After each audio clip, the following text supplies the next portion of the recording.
What if a 10-minute procedure could make your anxiety disappear by removing the part of your brain that feels it? And when it's over, you're still alive. You're still breathing. Your anger, gone. Your fears, silenced. But you're not really there anymore. Welcome to Wired Weird, where real history is more disturbing than fiction. Because today, we're talking about a procedure that didn't just treat the mind, it quieted it. In the 1930s, mental illness was a dead end.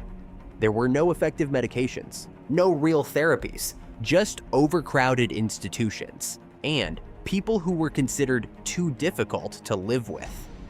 Then came a radical idea from a Portuguese neurologist, Antonio Egas Moniz. Moniz believed that mental illness was caused by fixed circuits in the brain, patterns of thought that were stuck. So he asked a dangerous question. What if we could break those circuits?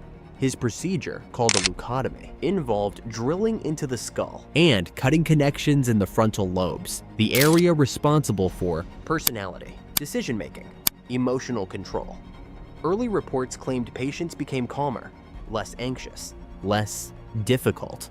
And that was enough, because in a world with no solutions, this looked like one. But the idea didn't stay in Europe. By the mid-1930s, it crossed the Atlantic.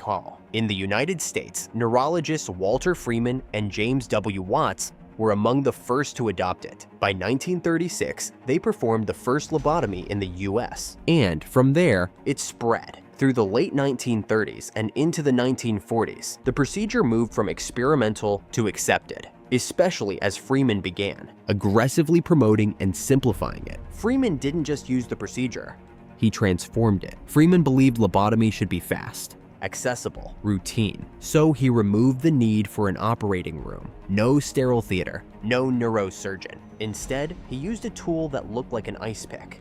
He would insert it through the eye socket, tap it into the brain with a hammer, move it side to side, severing connections, all in under 10 minutes. He called it the transorbital lobotomy. Freeman traveled across the United States in a van, performing demonstrations, sometimes doing dozens of procedures in a single day. To him, this wasn't extreme. It was progress. Yes, patients changed, but not in the way people expected. They became emotionally flat, passive, childlike, detached from reality. Some stopped speaking. Some lost the ability to plan even simple actions. Others just sat, awake but unreachable. The illness was quieter, but so was everything else. One of the most disturbing cases was Rosemary Kennedy. She was the older sister of future US President John F. Kennedy. As a child, Rosemary was described as gentle, but slower to develop than her siblings. She struggled in school, had difficulty keeping up. As she grew older, her behavior became unpredictable. Mood swings, moments of anger, occasional defiance. For a powerful political family, this became a problem. Her father, Joseph P. Kennedy Sr., was deeply concerned about how her behavior might affect the family's public image.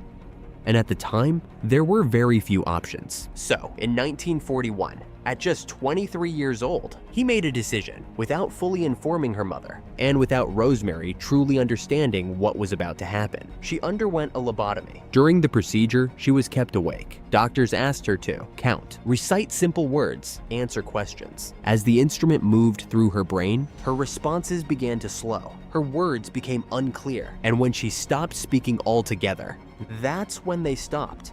Not because the procedure was complete, but because they had gone far enough. The result was devastating. After the surgery, she lost the ability to speak coherently. She could no longer walk properly. Her mental capacity regressed to that of a young child. She became fully dependent on others for the rest of her life. Rosemary was quietly placed in an institution in Wisconsin. For years, even her siblings were not fully told where she was. She lived there for decades, out of the public eye. She died in 2005, at the age of 86. The procedure meant to help her. Didn't just silence her struggles, it silenced her completely. By the 1940s, tens of thousands of lobotomies had been performed. Families approved them, doctors recommended them, hospitals depended on them, because a quiet patient was easier than a suffering one. And in 1949, Moniz was awarded the Nobel Prize for a procedure that would later be seen as one of medicine's darkest mistakes. By the 1950s, things began to change. New psychiatric drugs were introduced.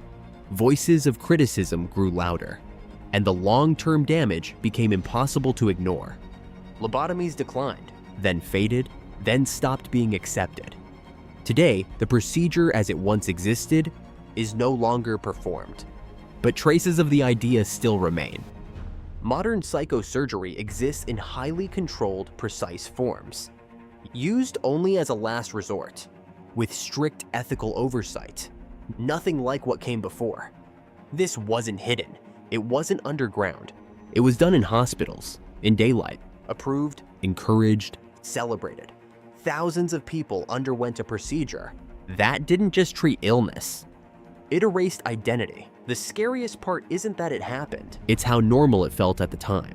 If this made you uncomfortable, subscribe to Wired Weird. Send this to someone who thinks science always gets it right. Because sometimes we don't realize something is wrong until the silence is permanent.